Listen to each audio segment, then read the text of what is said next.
Hello, welcome to this very special episode of Shivers 2, only I'm not reading and playing the game today. No, this that you are looking at right now is my attempt at an evidence board that I created in Canva. I know it looks teeny tiny right now, fear not, I have the ability to zoom in and out of this thing. As you can see, I have this big ol' blue rectangle available for us to fill in the timeline. The facts section is empty because I got tired of creating this thing and didn't create facts yet. We can do that together, or I can do it on my own. I have filled in our people of interest, basically everybody in Cyclone or who was mentioned somehow by other people.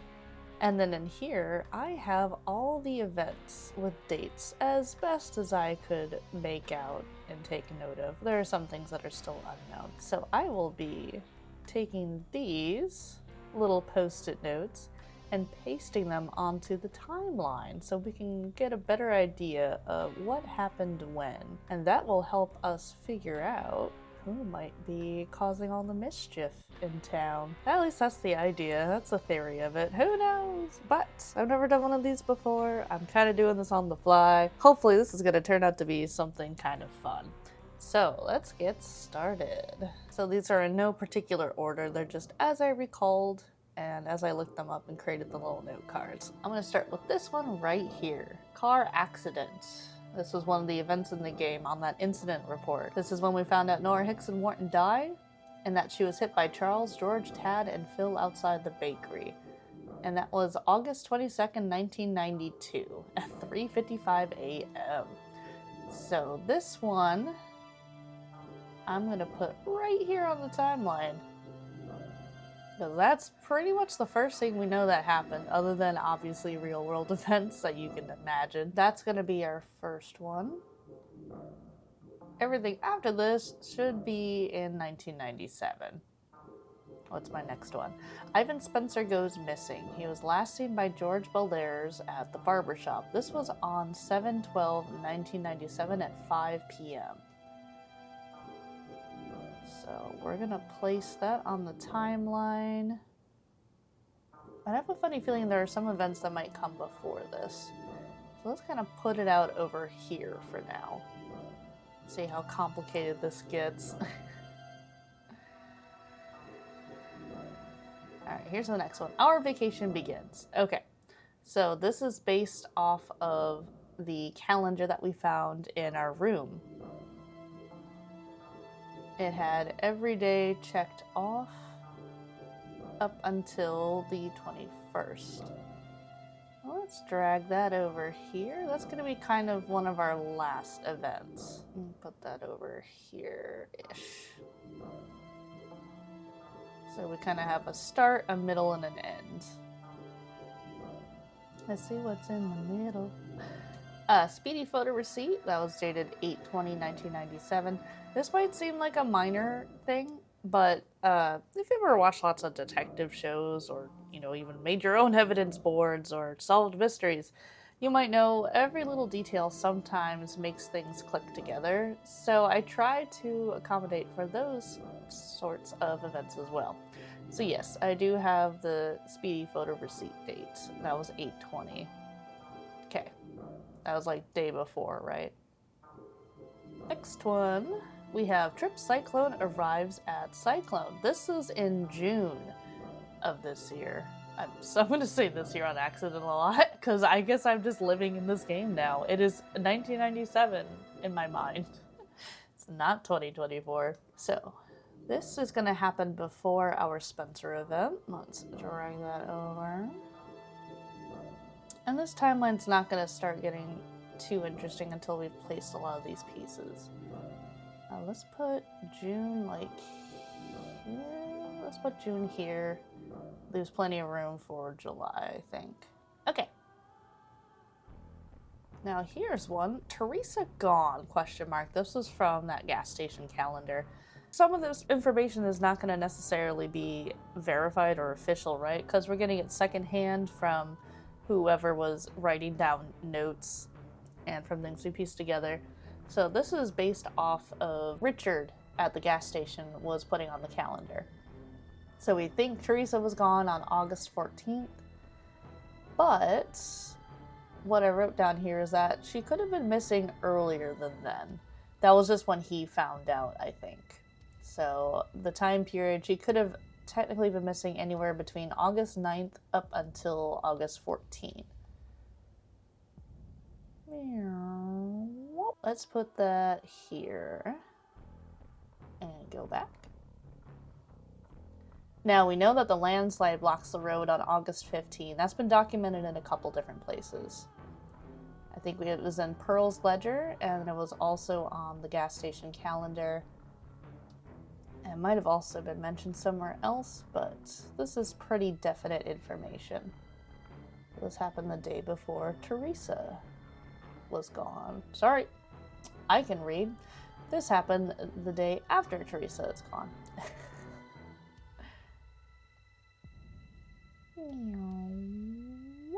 Alright. Jason Dunlap is missing, and this report was filed by his father, Phil Dunlap, on June 10. So this is like the real first mention of somebody missing.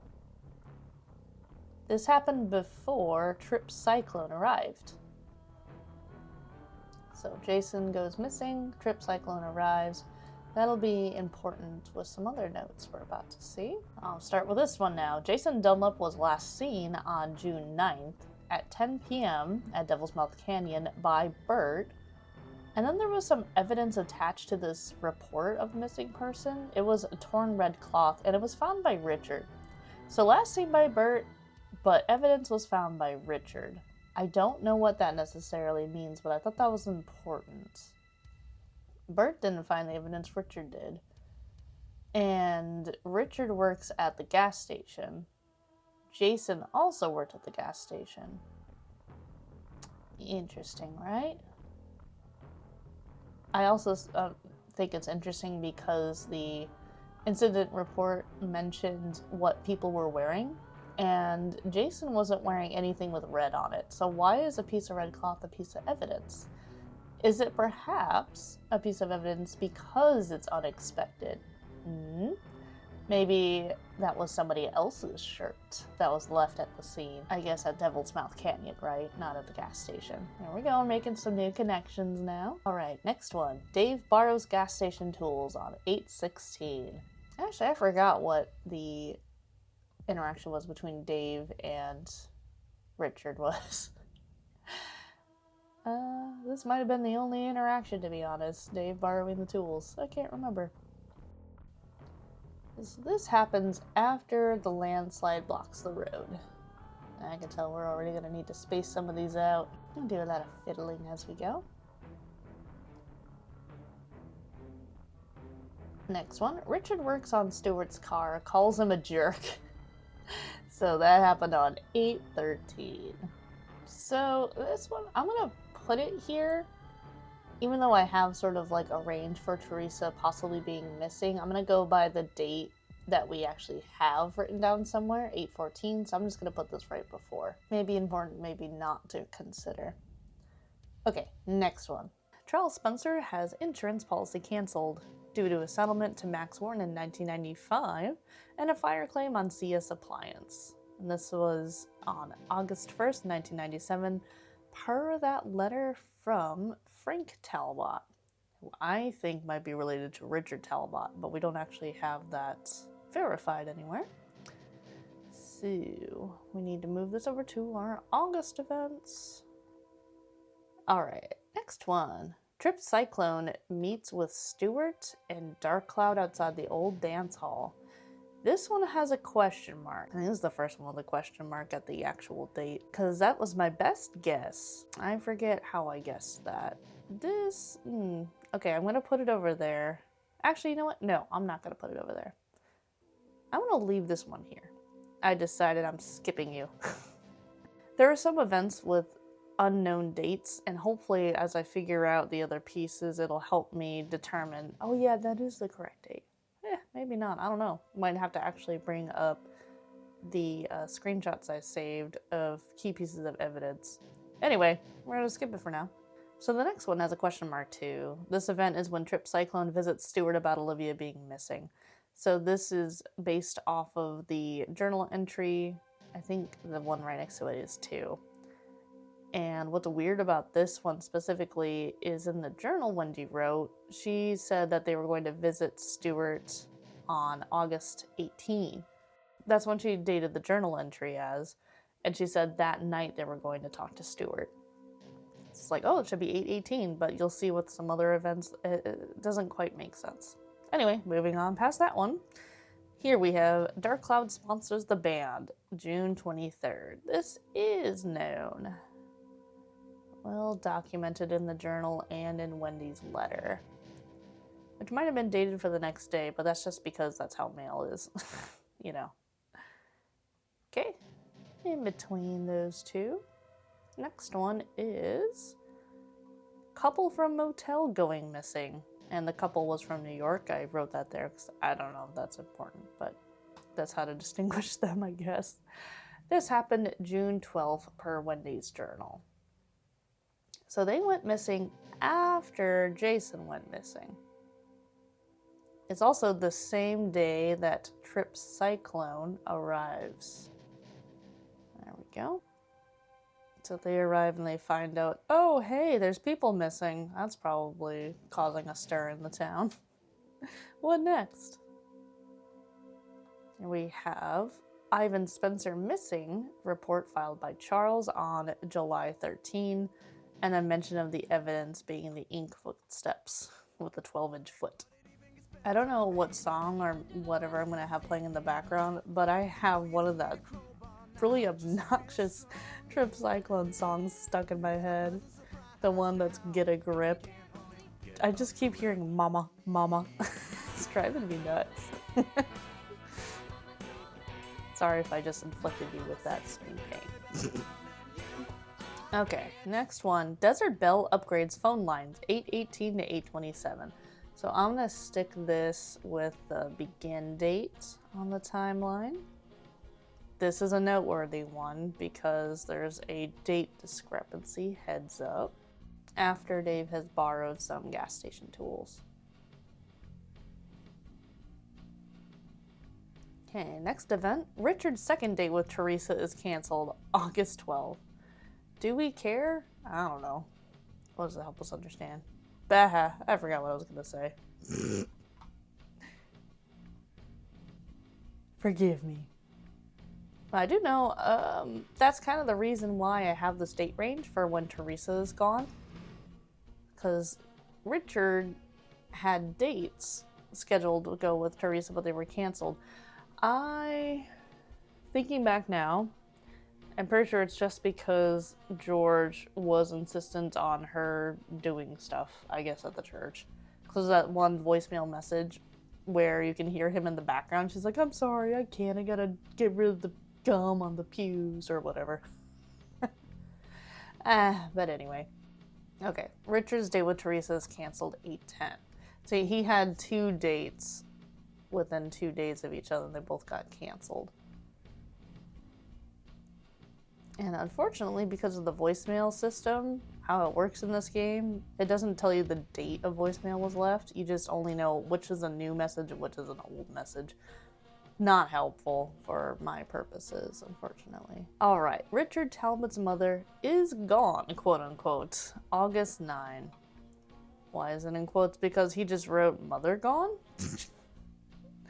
We don't know if it's missing or she just, like what the details of that are. There we go. You can now fit stuff again. I don't know Richard's mother's name.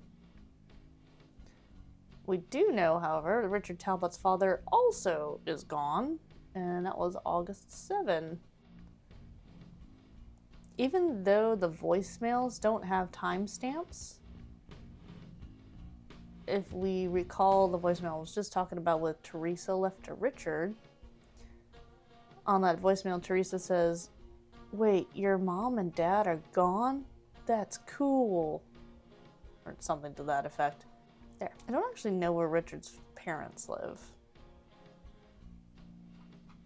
Next one, though, carrying along. Ivan gets a call from Max about a barber chair. Unknown date, pre-7/12. Oh, man, I don't even know where to put this then. It's gonna go on the bottom. I think maybe a lot of the unknown ones are gonna go on the bottom. It's like my new plan. Kind of help differentiate them from the others. So there. We know at some point Ivan gets a call from Max about the barber chair. But obviously it's before he goes missing. So actually, let's do the day before, like July 11th. So, pre-July 12th. From July and before then, he got that call.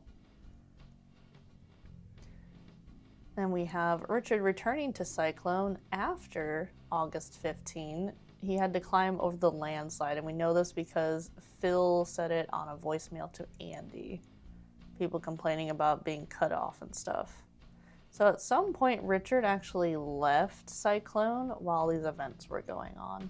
Okay, so I'm going to do something kind of funky for this one because it's after 8:15.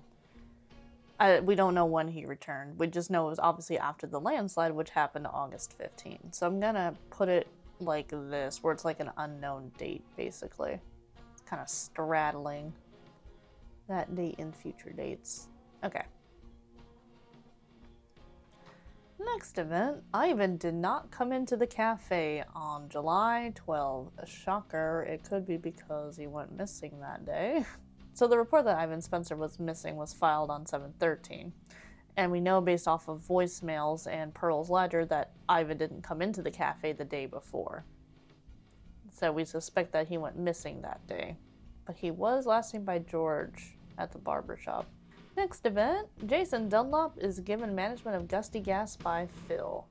Oh, there is another 1992 event. Fancy that. Okay, and I'm back after rearranging some stuff. The bank was robbed of $20,000. The same day this was announced, Tad shortened the hours to 4 p.m. for the bank. This happened on July 20th per the wanted poster that was found in the sheriff's department and also in the bank. However, in Pearl's ledger and Wendy's journal, it says the event took place on June 20th. That is a major conflict. A month. These events are detailed a month apart.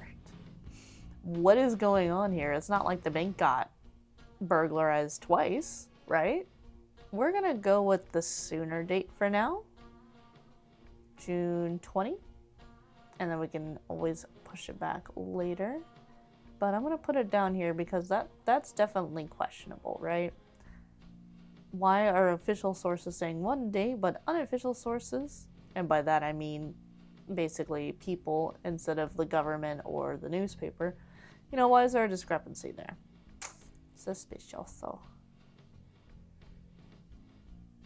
Okay, next one. CS Appliance, the store, burns down. It was an unknown date at 1 a.m. in the morning on last Tuesday, whatever that means. That's a relative time. And it was sometime around when the bank robbery occurred. I made a note, bingo happens on Tuesdays. So I think this was based off of a newspaper report in the library, I want to say. Or, I don't know, I found this information somewhere. I wish I had listed every source, my bad. Maybe I'll put it up on the screen, or I have been doing that this whole time if I was smart. But anyway, this happened whenever the bank robbery actually occurred. So I'm going to put it near the 6/20 date. Yeah, it's going to be kind of straddling a bit. It's a bit of a straggler. It either CS Appliance burned down in June or burned down in July. We're not 100% sure yet. Then we know the emergency council meeting was going to take place at the library at an unknown date at 2 p.m. Oh, so helpful. Yeah, that that can just be there. It's obviously in August some point, but we don't know what day. Like if it was... Yeah, no, I just have to pick one at random. I have no idea. So next one, Charles sends check to Bert for $150, and he asks for his matchbook back. So I went off of what date? I don't know. I might want to check my source for that because I put that as August 20th. Here we go. Same day of the Speedy photo receipt. Now we know Bert is extorting Phil also for $150, and this started sometime after June 9th. Because he has information about his son, as Bert said on the voicemail.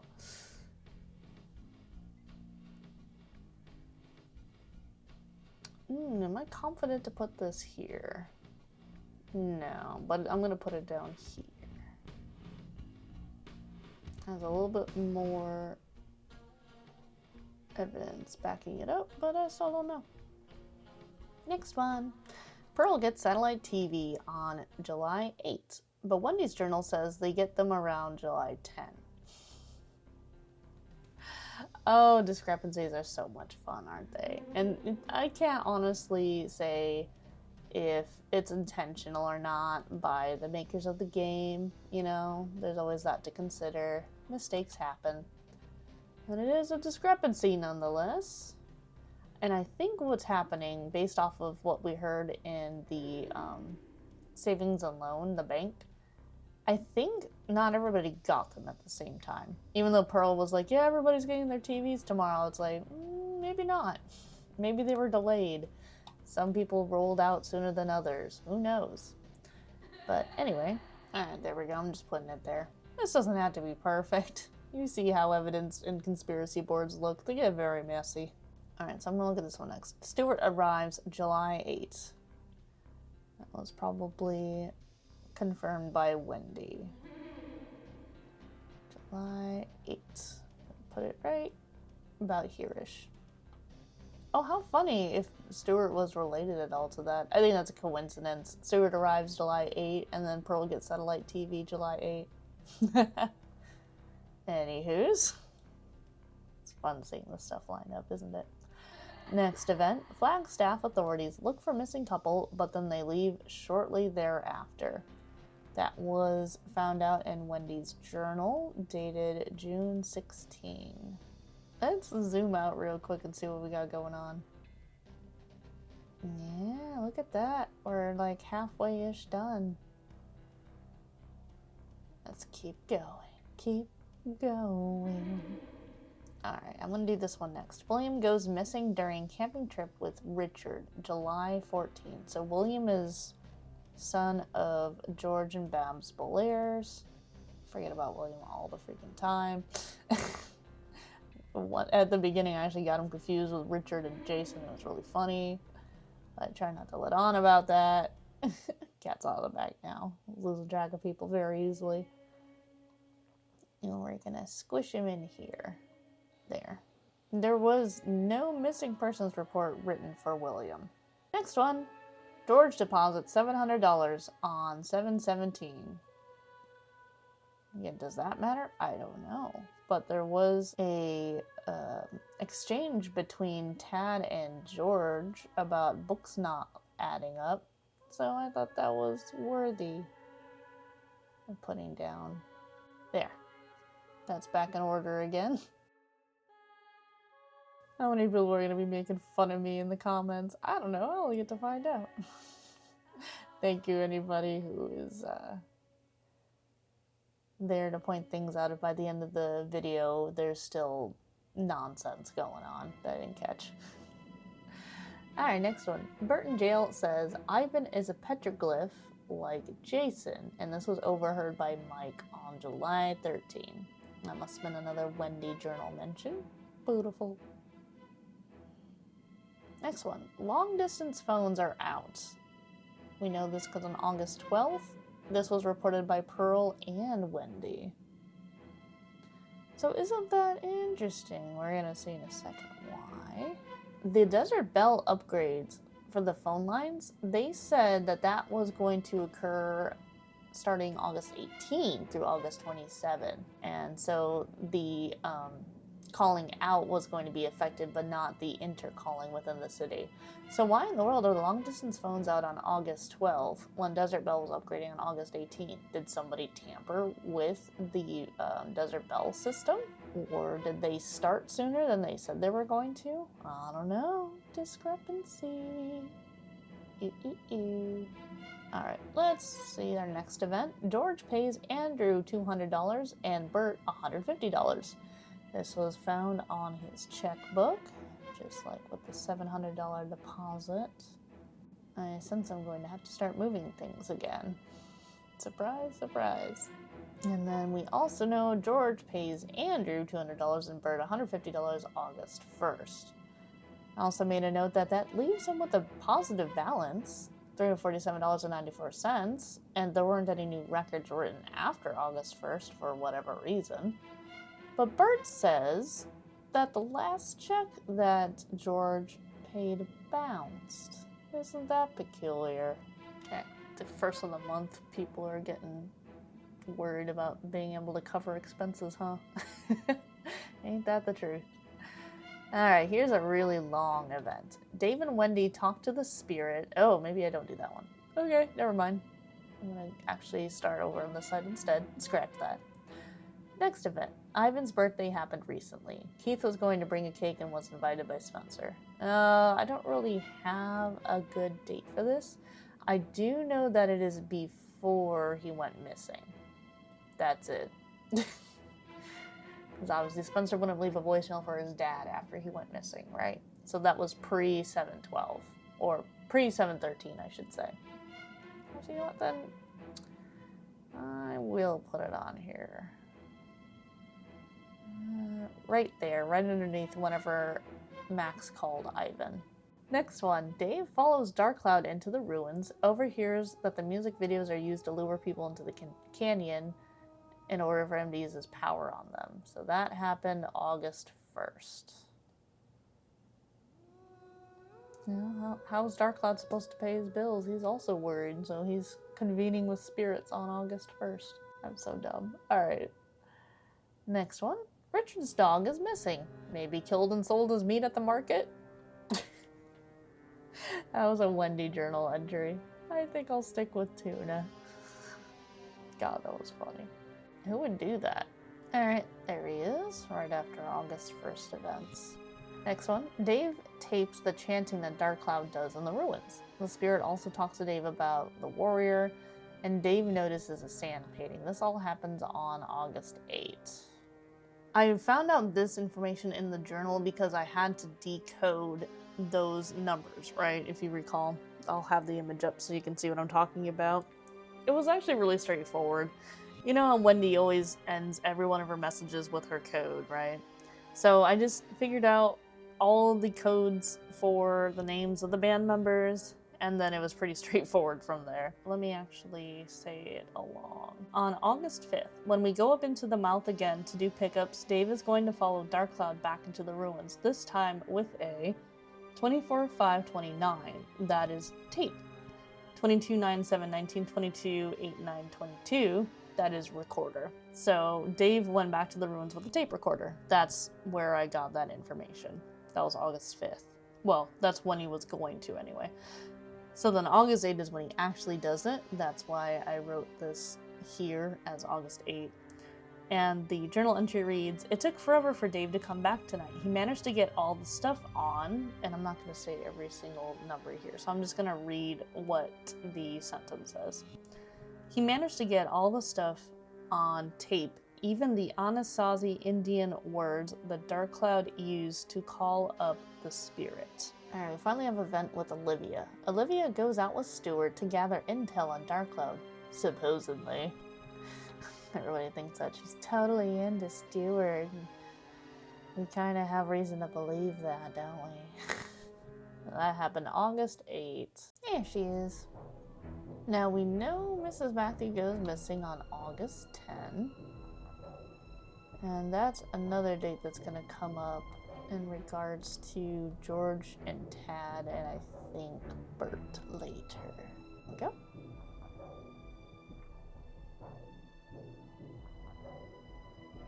Then we have Dave planning to go to the canyon to use the tape recorder and call the spirit. I say plan, because Wendy didn't say he actually did it that day. So that's why I wrote the event like that. And we're going to put it at 8:13. It's the same day that Richard is working on Stuart's car and calls him a jerk in the calendar. Oh, you know what that means? Stuart called Andy after 8:13 or on 8:13 to complain about the $600 bill. Alright, now we'll finally do this event. Dave and Wendy talk to the spirit, but only hear about warrior stuff. They witness Darkcloud summoning petroglyphs and killing 2 hikers in a rock slide. On this date, Dave also took photos, and then Wendy mailed them to us. As she says, a friend. She didn't expect us to read her journal, because she still didn't call us by name. We're just a friend. This is interesting. I didn't know that this lined up. Then we know that the van stops working on August 14. Again, per Wendy's journal. Yep, same day, Teresa goes missing. We see him kill some people. Same day the van stops working. And I'll start on this side. Next one, Spencer says our friends took off yesterday. So this has a question mark because this was based off of the cutscene in the beginning of the game, where he says, your friends took off yesterday. I don't want you hanging around if you're affiliated with them and all that nonsense, right? So that means that we arrived the day after they left. What day did they leave? Maybe I'll come back to these two. Let me instead do this one. Jim goes missing and didn't take his truck. August 17. Okay, there we go. He now fits. Had to extend this so many times. We're almost done. Let's do this one next.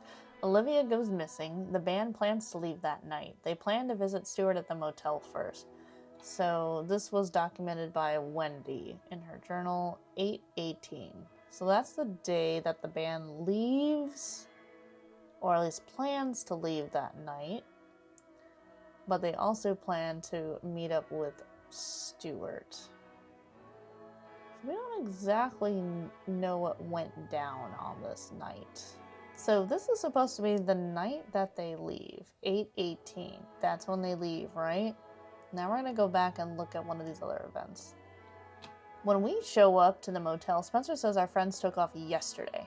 What does that mean logically? If they left 8/18, then we arrived in Cyclone on 8/19, okay? Which then means, what? If we arrive 8/19, go into our room, and then go to sleep, when we wake up, is it still 8/19? Or is it 8/20? Or is it 8/21? Because our calendar has every day up until 8/21 crossed out, making it seem like today is August 21st. But that doesn't line up now, does it? What if, when Spencer says your friends took off yesterday, he's correct, but our friends didn't leave on August 18? What if something happened and they tried to leave the next day? Then that would line up with the calendar. But see, we got this discrepancy going on. Is Spencer wrong? Are we just lacking enough information? Is there just maybe a mistake again here with getting dates to line up as far as like the game making an error? I don't know.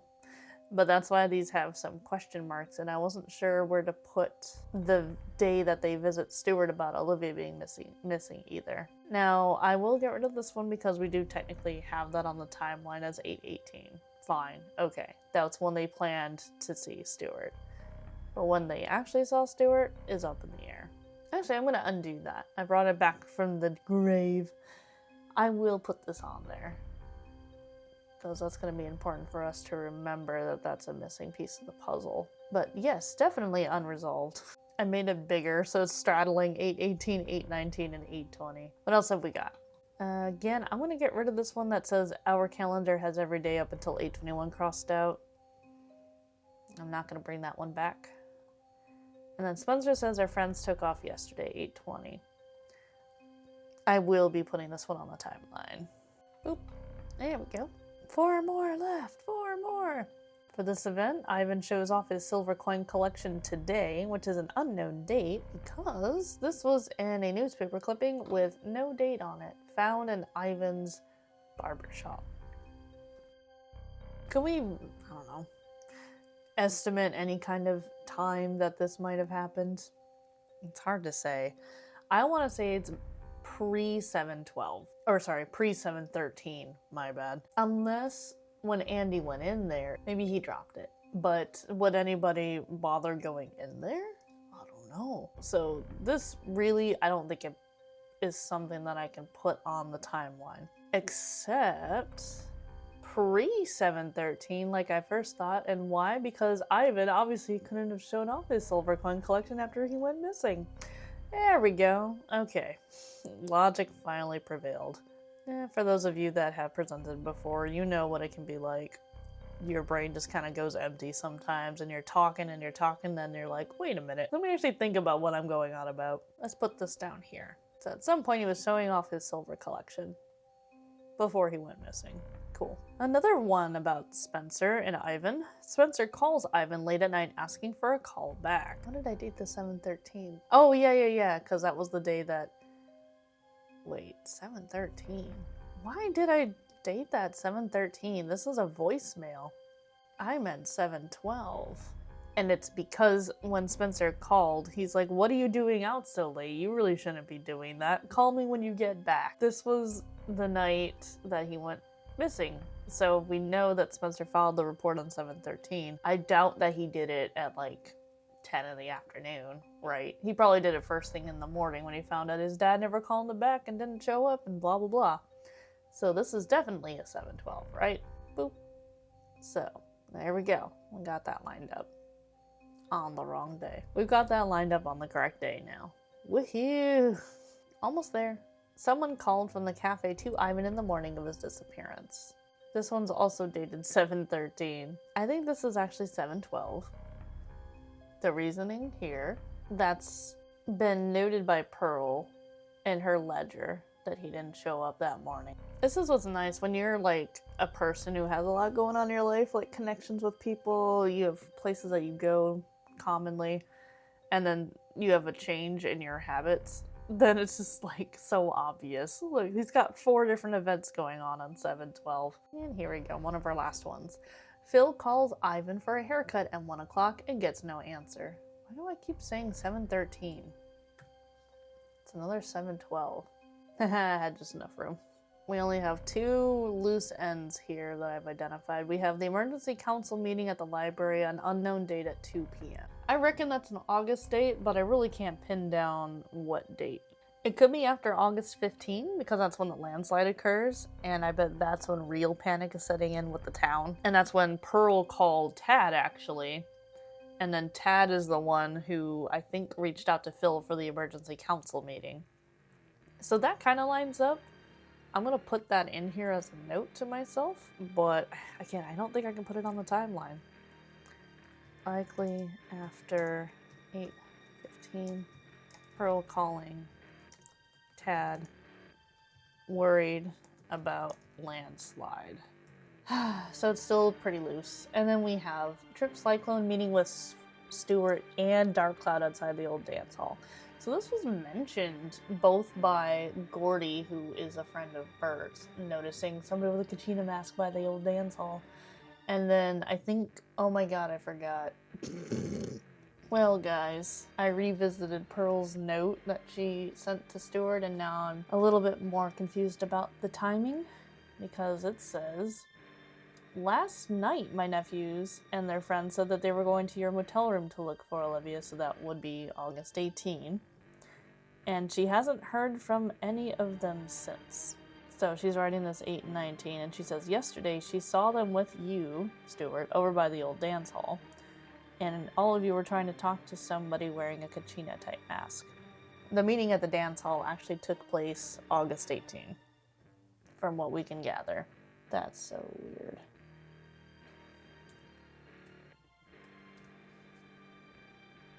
I still want to put a question mark on that. Okay. What in the world happened on 8/19? For real. There's just a gap. It doesn't make sense. And that's where we're at. So, with that being completed, as much as I can do for now, let's see what we got going on. Starting at the beginning. Jason Dunlap is given management of Gusty Gas by Phil on August 22nd. It's the same day that the car accident happens. Phil was one of the people that was included in that car accident. Coincidence? I don't know. Fast forward to... Oh, you know what? Actually, I just thought of another event. Max Morton receives an insurance settlement, and that was in 1995. So Max just inherited some amount of money for some reason. Why? But it seemed noteworthy, right? We want to pay attention to people who get large sums of money in strange circumstances, so I got my eye on Mr. Max Morton. Anyway, so that was 1995. Then we go to 1997, our current year. This is when Jason Dunlap was last seen by Bert at 10 o'clock at Devil's Mouth Canyon. Why was Jason going there? I don't recall. That's going to be one of those fact things. So we might go, I might kind of, after I go through the timeline, go through it again, but with like the facts to point out the major developments and stuff. This day could also have been when Bert started extorting Phil for $150 because he knew what happened to Jason. Because remember, Bert had drew a image of a petroglyph and said that it was Jason. He did that in the jail cell. So, sometime around here, Bert's probably also in jail. But we never had a definite date for that. Then, of course, the next day, June 10, we have Phil reporting that his son is missing. 2 days later, that's when Trip Cyclone arrives, and a couple from the Meltel go missing. I guess people are still on the lookout for Jason and worried about Jason and totally missing the people that went missing. She writes a journal entry, something to the effect of that. Flagstaff authorities had looked for the missing couple, but then they left pretty shortly. They arrive 6:16, they leave 6:16 or something like that. Then we have Darkcloud, who sponsors the band on 6/23. There is no other date that's really corresponds with that. It just seems like that's when Darkcloud ran into the band. Okay, whatever. Fast forward to some July 1st dates here. We have George paying Andrew $200, and then he also had to pay Bert $150. So this guy's having to pay $350. Oh, maybe that's why his check bounces. I just realized that. Maybe his $700 didn't deposit. I don't know. But that actually makes sense. If his balance was like 340 something. So, okay. Anyway. Then we have Stuart arriving on July 8th. And Pearl supposedly, according to her, getting her TV on July 8th. But then a lot of people were getting them on July 10. So, slight discrepancy there.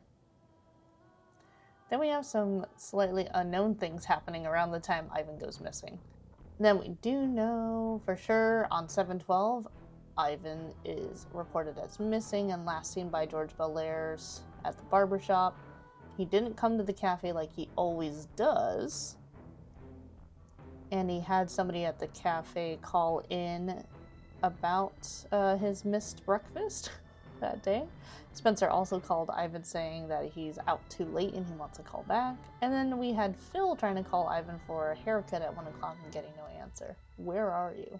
So what can we think here? Remember at Phil's market, there was that closet that has a coat in it, and the coat was missing a button. That button was found at Ivan's barbershop. That's supposed to potentially tie Phil with being at Ivan's place. So it makes him a suspect, right? But then why would Phil call Ivan for a haircut at 1 o'clock and get no answer? What if Phil knew, because he's the one who did something with Ivan to something, and then he's just calling as like an alibi, you know? It's like, well, yeah, I called him, he didn't answer. That doesn't quite put Phil out of suspicion now, does it? It's just very strange, isn't it, to have Phil implicated, but then also to have George Bellairs implicated because of the ink left and the size 12 shoe. And George Bellairs is the only person whose shoes we have found, placed weirdly in the center of the room with a sticker in them. That's just very odd, isn't it? It seems staged to me. Who is more suspicious, or did they work together? Is it that kind of a conspiracy? I don't know. Why would they do it to Ivan, though? Think about that. Why would they do something to Ivan? Well, the button we found near the missing coin collection, or I think supposedly is where his coin collection was, because there was that odd coin on the ground, like not 5 cent, 5 something coin on the ground. So to me, that seems like it had accidentally fallen out of his collection while the rest of it was getting stolen. That's what it looks like to me. All of this is just conjecture. So Phil was after the coin collection, hypothetically. What was Bellairs after? What beef was there between these three in particular? Yeah, that's all that I have. Other than, of course, all implicated with the cover-up of Nora Hickson Wharton's death. Anyway, that's enough kind of trying to figure things out here. I think we're missing a lot of information in order to make an actual call on this. But since I put this out there, you all can talk about it in the comments section if you want. Maybe I'll do that on purpose, not fill in everything and leave it up to you. You solve it. And then I'll read what you say, and then it'll help me solve it. So work on this together. Or not. I don't know. I feel like I'm talking into the void a little bit too. That's how beginner YouTubers feel. This is never gonna amount to anything. Anyway, I appreciate you for watching. Comment here. Anyway, let's move on after July 12, when a lot of stuff goes down with Ivan. Well, the next day, obviously, Charles notices that his father is missing, and that's when he files the report, and then they find the evidence of the footsteps. Then Bert, who's in jail at this time, says that Ivan is a petroglyph like Jason. Then the next day, William goes missing during a camping trip with Richard. It's like, why are William and Richard camping in Devil's Mouth Canyon? I don't know. Maybe they were trying to find Jason. Wouldn't it be weird knowing that Jason went missing right outside Devil's Mouth Canyon, and then they're like a month later like, yeah, let's go camping there. Maybe they were trying to go look for him? And I think that's what the voicemail was between Teresa and Richard. It's like, I want to go with you, but I can't. Then we have George depositing $700 3 days later. No explanation. It's just in his checkbook. I don't know, maybe July 17. We don't have a calendar, but we could. Actually, I'll do that right now. I'm going to pull up our calendar. Well, I checked the calendar. July 17 is a Thursday. I don't think the $700 is from the donations unless George waited 2 days before depositing it. So, I don't know. I don't know what the $700 is. It could be anything. And then August 1st, we have Charles Spencer getting that letter about his insurance policy being canceled, which kind of sucks. Maybe they're suspecting that he's going to do something in order to get a settlement. So they withdrew it, and they said the reasoning was due to a settlement with Max Warren in 1995, which again, we don't know what that was about because his wife died 3 years before then. So, don't know what happened to Max. And then we had Spencer's fire claim on CS Appliance. So, basically got it canceled, and Frank Talbot was alluding that the facts weren't lining up, so there was something suspicious going on with that. Then we have George paying Andrew and Bert some money. $200 for Andrew and $150 for Bert, and that was August 1st. The only other thing I can think of about why Bert says the last check to bounce is if he lied, and he's like, nope, this is an opportunity for more money. Well, then George would just go with his checkbook and be like, no. Interesting. Anyway, and then our last event for August 1st is when Dave follows Darkcloud into the ruins and sees a bunch of scary, spooky stuff, and learns about how their music videos are being used to lure people into the canyon. Next day, Richard's dog goes missing. Maybe killed and sold as meat at the market. Somebody snapped. We need food, gosh darn it. To be noted, because the TVs are influencing people, maybe that also caused somebody to just think, yeah, you know what, why not? Kill the dog and sell it as meat. So did Phil go over there, kill the dog, and sell it as meat? Or is there a third party involved here? So that makes you think, well, if it was just Phil that got his hands on the dog and turned him into meat, what does that mean about Phil? Maybe Phil is capable of doing some heinous things. Or maybe it's just desperation. Then, July 7, Richard Talbot's father is quote-unquote gone. Olivia the next day goes out with Stewart to gather intel. And then we have Dave going back into the canyon, taping the chanting that Darkcloud does in the ruins. So I suspect that the tape we're going to find is of the chanting. And that's somehow going to be useful to us. Then on August 9, Richard Talbot's mother is gone too. 2 days apart. They, I thought, might have been in Flagstaff because Talbot's insurance, or the Empire Insurance Company, I think is in Flagstaff, right? But maybe they lived here, operated here, and then would go to Flagstaff occasionally. I don't know. It's unclear. We have the first cancellation of a date with Teresa on August 10. I think she probably was around. How else would it be canceled? Like, would he call and then George would be the one answering like, no, she's not available? Or would it be her being like, no? So, even despite my wanting it to be more complex and confusing, she probably was there. Anyway, 8:10, Mrs. Matthews also goes missing. So our newspaper is shut down starting August 10. Then August 12, the second date with Teresa is canceled. Fancy that. And long-distance phones are out on 8/12, even though they weren't supposed to be. So nobody is allowed to call out now, only within the city. August 13, Richard works on Stewart's car, calls him a jerk, and then Dave plans to go to the canyon to use the tape recorder to call the spirits. Plans to. Hasn't done it yet. Ooh, August 14. Teresa gone. On this date also, Dave and Wendy talk to the spirit, but only hear about the warrior. They witness Darkcloud basically killing people using the petroglyphs. And then that's when the photos were taken and Wendy tried mailing them to us. So then we tried to get them developed and we got them 8/20. The van also stopped working August 14. Darkcloud is like, nope, you're not getting out of here. Good thing they mailed out the photos. Good thing the mail wasn't interrupted. Think about that. We have the satellite TV that's kind of turning people a little bit mindless, and they're being, like, tempted to go into the canyon. And then we also have the outgoing phones not working. But thank God for the mail system. We still have people... Oh! So Darkcloud sabotages the band's van. And then literally the next day after the photos get sent in the mail, he creates the landslide. It's almost like he reacted. Oh my God, it is almost like he reacted. Oh, yikes. Then, on 8/16, Dave borrows gas station tools to try to fix the van. I wonder why he didn't do that on 8/15. The next day, Jim goes missing and didn't take his truck. And then 8/18 happens. Olivia goes missing.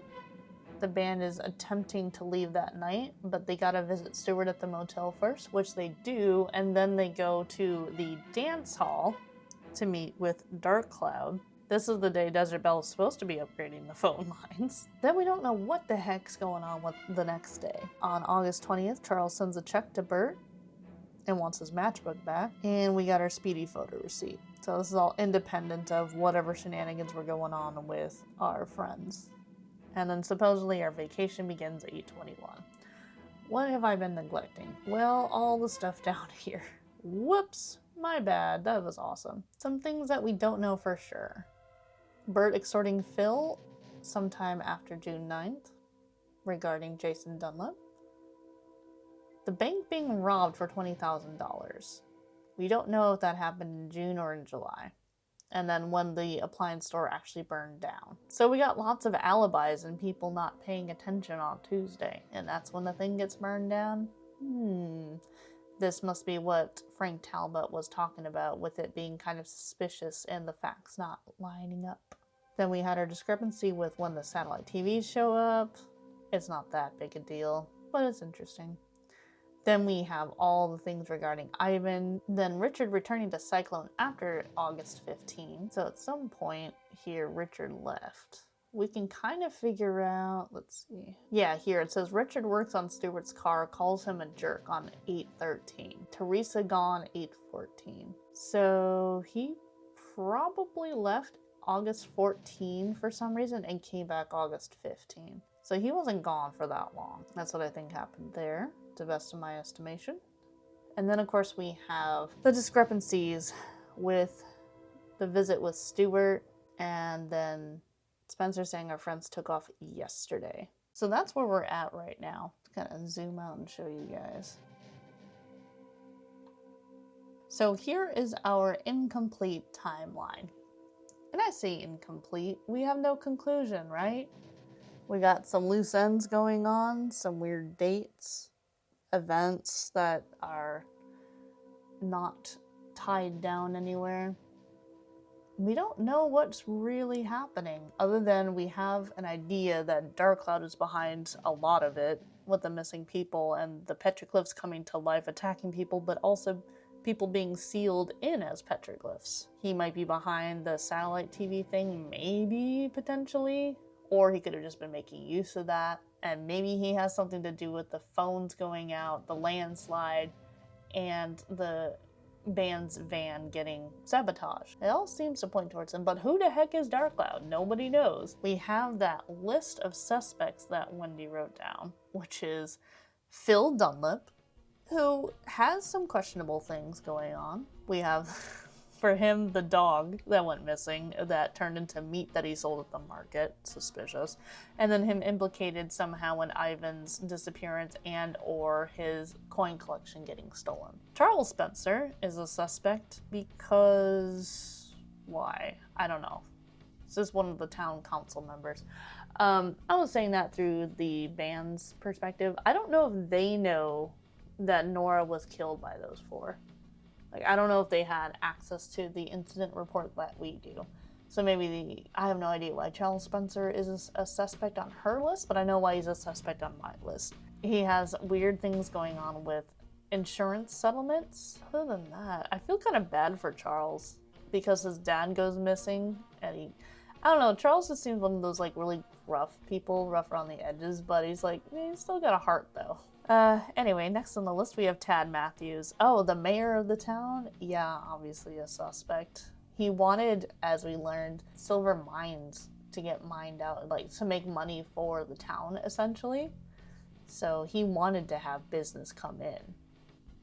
He was also obviously being extorted and was also part of Nora's death. So definitely a suspect. Ivan, too old. Same with Keith Hickson, apparently. Too old. Don't count out the old timers. They can be masterminds. But I kind of agree. I don't think Keith or Ivan had anything to do with this stuff. I think especially Ivan, is just a victim. Then we have George Bellairs. Never trusted George Bellairs from the start. We have Andrew Washington, who helped with the cover-up, obviously. Well, I don't think he wanted to. He's allowing the cover-up by extorting. Because, you know, the wife runs the newspaper, and it's just like, well, I guess you have a way to cover it up, but if you don't want me to bring in outside authorities, you better cough it up. And it's really interesting how he talks about Ivan going missing, being like, you know, as usual, I don't blame him. The authorities are not going to come and try to investigate. It's like, what? Why not? That's weird. I'm not sure what the deal is with that. It's very interesting. So yeah, Andrew is a little suspicious. He wants to control the town. It sounds like he knows that the TVs are a distraction, because in his journal he was talking about how, why doesn't Bert just watch TV like the rest of them? And he also doesn't like how people are starting to lock their doors and create these weird puzzles to get in. It's like, that's not how this town should be run. I should have access to everything. Like, whoa, okay. Suspicious indeed. I kind of think he might be the one that wore the beanie and robbed the bank, which I think would be hilarious. But it's probably not him. It's probably whoever Darkcloud is, and I'm not sure Andrew is Darkcloud, but he, you know, I'm not going to say 100% certain, but I'm like, the facial hair kind of lines up.